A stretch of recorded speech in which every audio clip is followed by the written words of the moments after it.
The mask is never to be touched by human hands. It brings curse and destruction. No one respects me in this town, but if I wear this, everyone will respect me. The elders said the mask was never meant for human hands. But the night it was worn, power finally chose a man and demanded everything in return. Long before the village learned to record its history, it learned to obey warnings. Not laws carved into wood or stone, but warnings spoken softly at night, repeated until they became instinct. These warnings shaped where people walked, what they touched, and, most importantly, what they never desired too deeply. The village sat at the edge of a vast forest older than any living elder. The people called it Obo El, the forest that listens. It earned its name not because it whispered or spoke aloud, but because it remembered. It remembered footsteps that lingered too long. It remembered intentions that were never pure. It remembered promises broken in silence. Children were taught early never to wander close to its border. Hunters stopped their pursuit well before the trees thickened. Farmers turned back the moment the air became unnaturally still. No one needed reminders. Fear, passed down long enough, becomes wisdom, or at least obedience. At the heart of that forest lay a mask. No living person had seen it with their own eyes, yet everyone knew of its existence. The elders spoke of it only during initiation rites, and even then, their voices dropped as though the forest itself might overhear. They said the mask was carved before humans believed power belonged to them. It was created for spirits, beings tasked with maintaining balance between strength and restraint, ambition and wisdom. When humans first encountered it, the mask did not punish them immediately. At first, it rewarded them. Those who wore it gained authority without effort. Their words carried weight. Fear followed them like a shadow. But the rewards came faster than wisdom could grow, and balance collapsed. By the time the damage was understood, it was too late. So the elders hid the mask deep within the forest, binding it with chants meant not to destroy it, but to keep humans from themselves. And for generations, the village survived by remembering what not to touch. Until a man named Adekunle began to feel invisible. Adekunle was not weak. He worked harder than most. He obeyed the rules. He listened when elders spoke. Yet whenever leadership was chosen, his name was never mentioned. When dispute arose, others were asked to speak. Praise passed him by as though he were standing just outside its reach. Resentment does not arrive suddenly. It grows quietly, fed by silence, watered by neglect. At night, Adekunle often sat alone, staring toward the forest edge. He told himself the stories were exaggerations, tools used by elders to control ambition. But the forest noticed him. And one night, it decided to listen back. The first dream came without warning. Adekunle stood alone at the edge of the forest, the village behind him silent and distant. The air was heavy, unmoving, as though time itself had paused. Ahead of him, resting against the trunk of an enormous tree, was a mask darker than the surrounding night. It did not glow. It did not move. It simply waited. As Adekunle stepped closer, his chest tightened, not with fear, but recognition.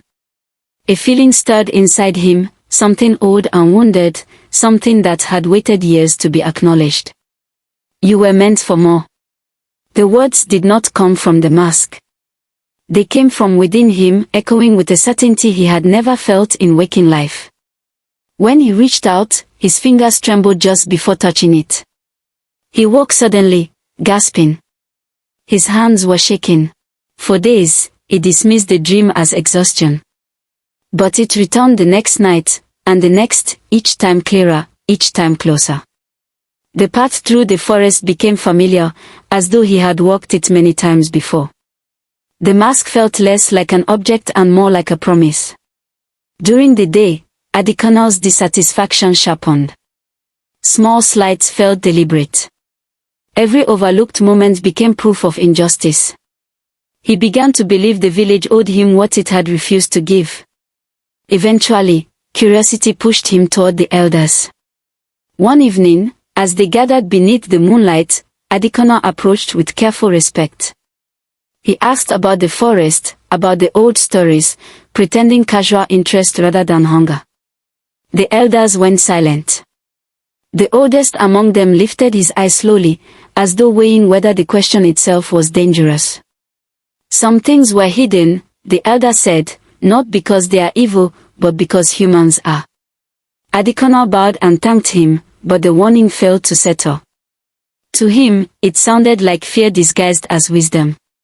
That night, the dream changed. The mask was already on his face. He felt taller. Heard before he spoke. Respected without effort. When he woke, the feeling remained. And with it, a decision quietly took root.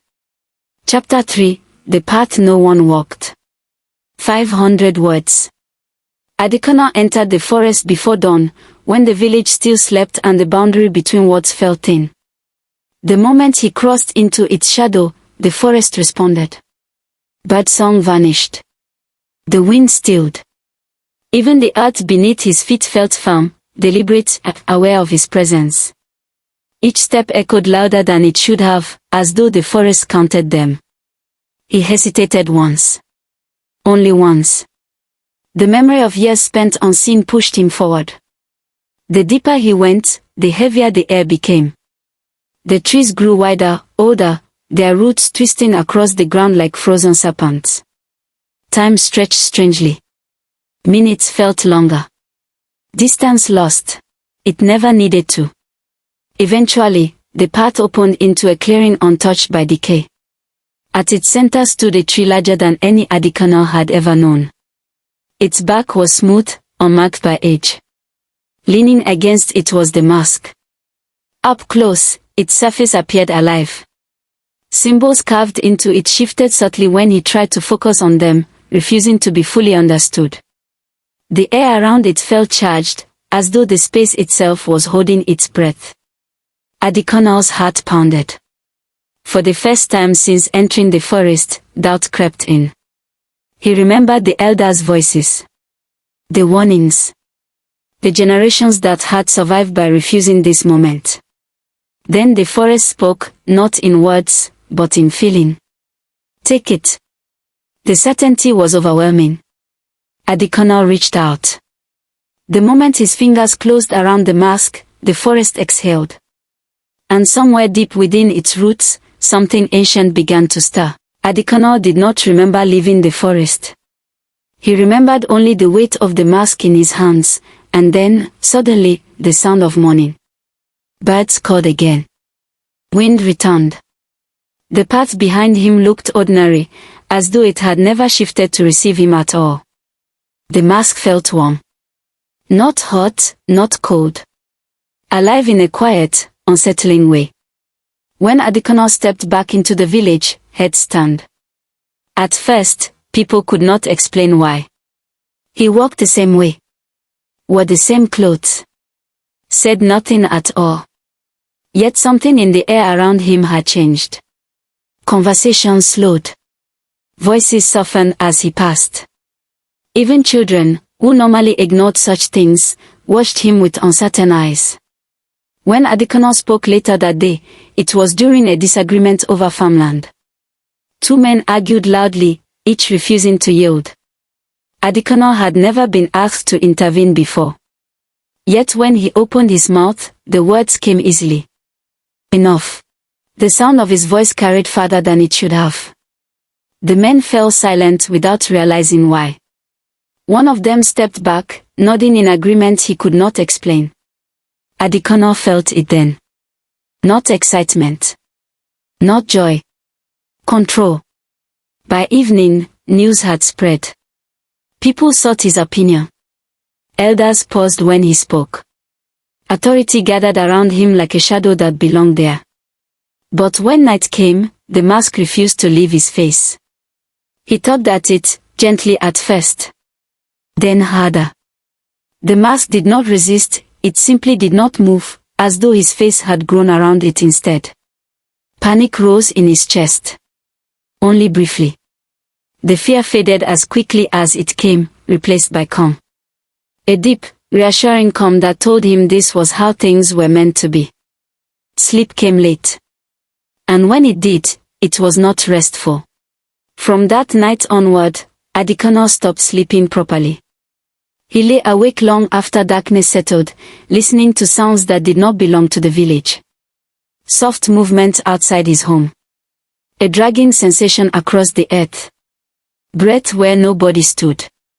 When he did sleep, whispers replaced dreams. They spoke in fragments, half-words, unfinished thoughts. Sometimes they sounded like the elders. Sometimes like strangers.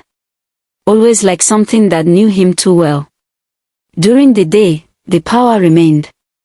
People deferred to him instinctively. Decisions bent toward his will. Even the elders seemed cautious, watching him from a distance without speaking. Adekunle told himself the price was small. Power, he reasoned, was never comfortable. Yet changes crept in. His reflection no longer matched him perfectly. When he raised his hand, the reflection lagged, just long enough to be noticed. His voice echoed strangely, as though another spoke beneath it. He tried to ignore these signs. The village prospered under his guidance. Disputes ended. Fear kept order. Respect came easily. But peace never followed. At night, footsteps echoed his home. Always the same slow rhythm. Always stopping just beyond the doorway. No one was ever there. Adekunle began to understand that the forest had not given him power. It had loaned it. By the seventh night, Adekunle could no longer deny the truth. The whispers grew clearer. Less fragmented. More intentional. They spoke of balance. Of death. Of return. His body began to feel unfamiliar.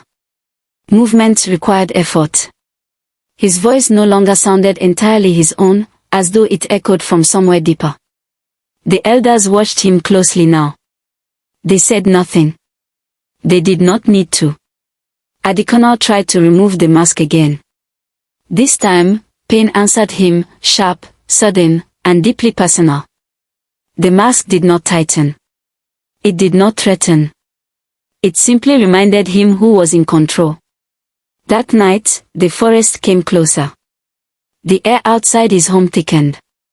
Roots pressed gently against the foundation, as though testing it. Shadows pulled unnaturally near his doorway. Adekunle understood then, the forest was patient, but it never forgot. Power, once taken, always returned home. And the forest had come to collect what was never meant to be his. Adekunle did not sleep at all on the 8th night. There was no point pretending anymore. The whispers no longer circled him, they spoke directly, clearly, with a calm authority that left no room for refusal. They did not threaten. They did not beg. They simply reminded him of something he had always known but refused to accept. What is taken must return. Adekunle rose slowly from his mat. His body felt heavier than usual, as though the earth itself resisted his movement. When he stepped outside, the village lay unnaturally still. Doors were shut. No lamps burned. Even the dogs, usually restless at night, were silent. The forest waited. He did not look back. Each step toward the trees felt familiar, rehearsed, as though he had walked this path many times in dreams before his feet ever touched it. The air thickened as he crossed the boundary. Shadows stretched unnaturally, folding inward as though making space for him. The mask paused softly against his face. Not with excitement. With anticipation. As Adekunle entered the clearing, the great tree stood exactly as before. The forest did not accuse him. It did not rush him. It simply opened itself, patient and certain. Adekunle fell to his knees. For the first time since wearing the mask, fear returned, not wild panic, but quiet understanding. He saw clearly now that the power he had enjoyed was never meant to last. It was bait, carefully chosen to expose desire. The forest had not chosen him because he was strong. It had chosen him because he was willing. The mask loosened. Adekunle tried to speak, but his voice no longer belonged to him. It echoed once, then dissolved into the roots beneath the tree. The ground opened slightly, just enough. The forest reclaimed what was always its own. By dawn, the clearing stood empty. Only the mask remained, resting once again against the ancient tree, waiting. The village awoke to absence. Adekunle's home stood open, untouched. His belongings lay where they always had. No signs of struggle. No trail leading away. It was as though he had simply stepped out of the world. The elders gathered at the center of the village. For a long time, they said nothing. They did not send search parties into the forest. They did not call out his name. They did not mourn loudly. They understood better than anyone that some losses were not meant to be recovered. Instead, they spoke. They told the village what had been known all along. The mask had never been hidden out of fear of spirits. It had been hidden out of fear of humans, of how quickly desire overrides wisdom. They explained that the forest did not punish curiosity. It punished entitlement. Adekunle had not been taken because he asked questions. He had been taken because he believed power was owed to him. The villagers listened in silence. That day, the land returned to its old rhythm. Crops grew. Winds moved naturally again. The strange pressure that had hovered over the village lifted. But something else remained. A heaviness in memory. Parents spoke carefully to their children. Elders repeated warnings with renewed urgency. The forest edge was respected once more, not out of fear, but understanding. The mask was never mentioned by name again. Some things, the elders said, did not need reminders. Years passed. Children grew into elders. Elders faded into memory. And still, the forest stood, unchanged, patient, listening. From time to time, someone would ask why no one ever entered it. Why the path was left untouched. Why certain stories ended abruptly. The answer was always the same. The elders would sit, lower their voices, and tell the story of a man who wanted to be seen more than he wanted to be wise. They explained that power itself was not evil. Strength was not forbidden. Leadership was not wrong. What was dangerous was desire without restraint. What was deadly was ambition without wisdom. They taught that the forest does not destroy people. It reveals them. And every story ended with the same warning, spoken not as a threat, but as truth. Power without wisdom always demands payment. The forest still listens. The mask still waits. And those who remember the story live quietly, safely, knowing that some doors remain closed not to deny us, but to save us. If you had felt invisible for years, would you have worn the mask?